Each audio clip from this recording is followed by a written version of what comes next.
Let me summarize briefly, as far as Iraq is concerned, 3 of your conclusions in this book. The war in Iraq caused calamitous damage to America's global standing. It's a geopolitical disaster, and it's increased the terrorist threat to the United States. Are those 3 of your main summaries? Yes.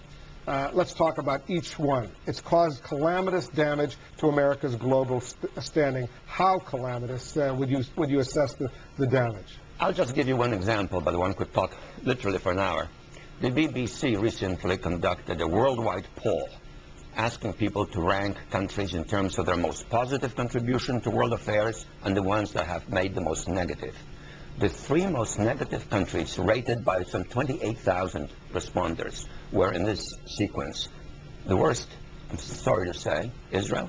Second, Iran. Third, the United States.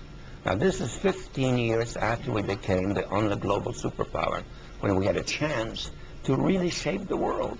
And this is now how we're rated. And you also say this has become a geopolitical disaster for the United States. Yes, because in the Middle East, there is now great turmoil, and in many respects, Iran has benefited geopolitically from the destruction of Iraq, and that, of course, creates problems for us.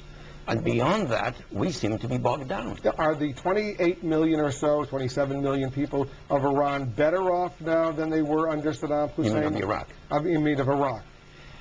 Look, today in the New York Times, there's kind of a big box which measures conditions. It's very hard to say that they're better off. I think in some respect they're worse off. And then there's a further statistic which is not there, with which I'm somewhat familiar. The country had about 25 million people when we went in. 2 million have left. Probably the very best, the best educated. They literally have left to Jordan, to Syria, and so forth. About 1.5 million have been displaced from their homes. So they're internal refugees.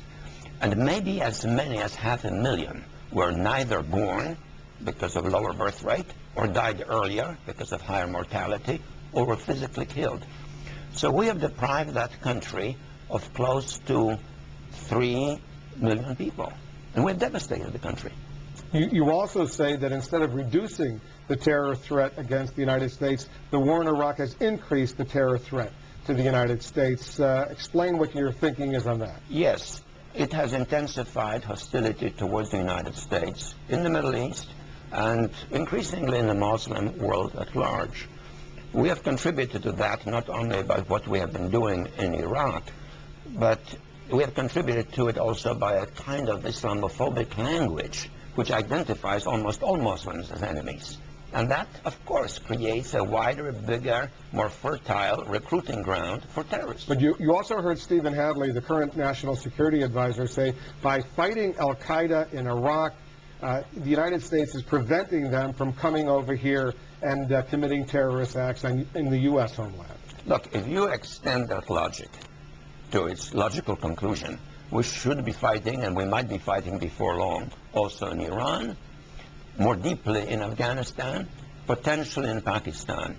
What the administration fails to understand, and it's a fundamental historic error, is that we cannot be acting like an imperial power in the post-imperial age, like a colonial power in the post-colonial age. The only way to eradicate terrorism is to have the support and consensus of all of the moderates in the countries that potentially breed terrorists, and not trying to do it by ourselves with means which increasingly alienate people. You're a professor and you give grades to 3 U.S. presidents. You teach at my alma mater at Johns Hopkins University at the School of Advanced International Studies. And let's talk about the grades that you give these presidents. You give the first President Bush a solid B.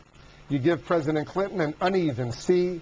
And you give the current President Bush a failed F. All right, let's talk about the first President Bush. Why does he get a solid B? Because he did extremely well in handling the disintegration of the Soviet bloc, really skillfully, much better than Reagan would have done.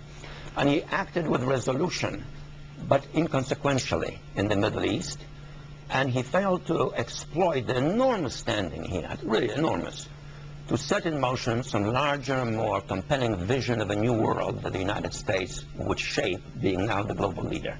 He did presumably well, at least you say, in dealing with Saddam Hussein's invasion of Kuwait. But didn't follow up on it. and didn't follow up on the possibility. But here's what I don't understand. You say he didn't follow up. You criticize the current President Bush for going in and getting rid of Saddam Hussein, but you're saying that the first President Bush should have gotten rid of Saddam Hussein? No, I'm then? saying he could have exploited it by being politically more persistent and more insightful to overthrow Saddam from within. I think the army, the Baathists, might have overthrown Saddam in those circumstances, especially if we were prepared to push on against the Iraqi armed forces. But even more significant failure was the failure to exploit the remarkable standing he had, including participation of Arab countries in the war, to push for peace between the Israelis and the Palestinians. That was the moment to make a really basic push. All right, now what about Bill Clinton? You give him an uneven C, even though for 8 years of his presidency, the country was basically at peace. Yes, it was basically at peace, it was prosperous. But I also say that he was full of good intentions, but rather self-indulgent. And I don't mean anything necessarily personal about him, or only in part. The country became self-indulgent. It became kind of disinclined to really make any sacrifices. Hedonism almost became a virtue. We weren't prepared to undertake the kind of self-restraint, self-denial that is necessary in this modern world to provide leadership, able to address the problems of poverty, of social injustice, not to mention ecology. But how did he handle the crisis in Bosnia and Kosovo? Well, very well, and I give him credit for that. Because an uneven C, a lot of students, graduate students of yours, would be unhappy if they got a C. Well, I was known to be a tough grader, but his major failing again was the Middle East. Instead of exploiting the special standing of the United States as a mediator, he essentially kind of embraced Israel in a way in which, while giving more support to Israel, he diminished his ability to mediate between the Israelis and the Palestinians and create peace, which Israel, more than anybody else, needs badly. And hence he let 8 years kind of slip out of self-indulgence. You give an F, a failed F, to the current president. Yes. That is a total failure. I'm sorry to say this is terrible. I think what this president has done to America's position in the world is unconscionable and will take years to undo after 2008, provided we don't plunge into some terrible expanded conflict before he leaves office. And what concerns me the most about Iraq is now that it is no longer a war of national interest. It's a war of presidential hubris, and it has the potential for expanding into Iran. Even in these final 2 years of his presidency? That's, I think, the biggest danger that we face right now. The book is entitled Second Chance, 3 Presidents and the Crisis of American Superpowers. Zbigniew Brzezinski is the author. Thanks for coming in, Dr. Brzezinski. Well, as always. Thank you.